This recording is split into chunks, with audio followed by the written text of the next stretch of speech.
Is there any connection, do you think, between the skills that you've learned in Vipassana and helping you with addictions, do you think?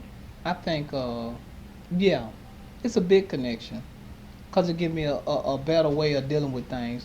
Whereas the suppression part, that was something else that stood out when we was talking about.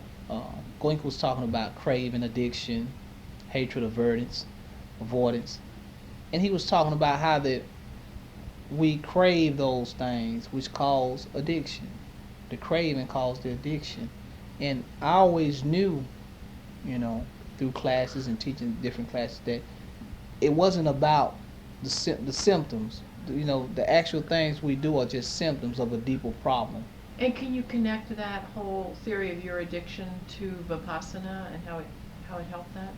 Well, how it helped it, the connection would be in the craving, the addiction part of it, the craving, addiction, and how I use Vipassana now is to deal with it when it comes up. When that sankara come up, it's a word they use called anichi, which means it's just momentarily. It will pass. And as I notice that these cravings come up or these thoughts come up, don't have to entertain them. I don't even have to try to suppress them anymore. All I got to do is just ride it out, so to speak. And what I mean by that is just observe it. When it come up and say, hey, while I really would, it feels like I really would like to do this, but I'm just gonna wait and see. And after a while, that really want to do it, it gets lesser. It would be all right. It really wouldn't matter, but I don't think I would. And it leaves. It leaves. Did you ever learn to handle addiction that way before, or was it new with Vipassana?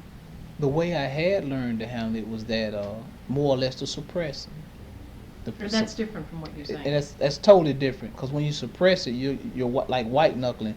You're saying, "Hey, go away, go away, go away, go away. Go away, go away. Let me find something to do to occupy my mind." And you're not really dealing with it. With Vipassana, you're dealing with it. You're seeing it when it comes up. It's kind of like cold turkey. You're dealing with it when it comes up. You're saying, you're looking it dead in the eye and say, "Okay, I see you. I acknowledge you, but I'm not going to entertain you." And as time goes, it changes. You see it change. That same thing that you desire be the same thing you turn to loathing, and vice versa. And that's one thing about Vipassana. When we go through the Vipassana portion of it on the fourth day, and you start dealing with sensations, sometimes you might have a pleasant sensation. And that's where that addiction, that craving come in. We want to feel good. Oh man, I need to keep that. That's a good sensation. Then the next thing you know, it's another sensation coming. Something that's throbbing or aching, like, oh, go away, go away, go away, go away. You don't want that. So it's learning how to deal with it. It's learning how to just observe it. Hey, just like this nice sensation is taking place, I'm going to enjoy it for this moment. Because in a minute, it may leave.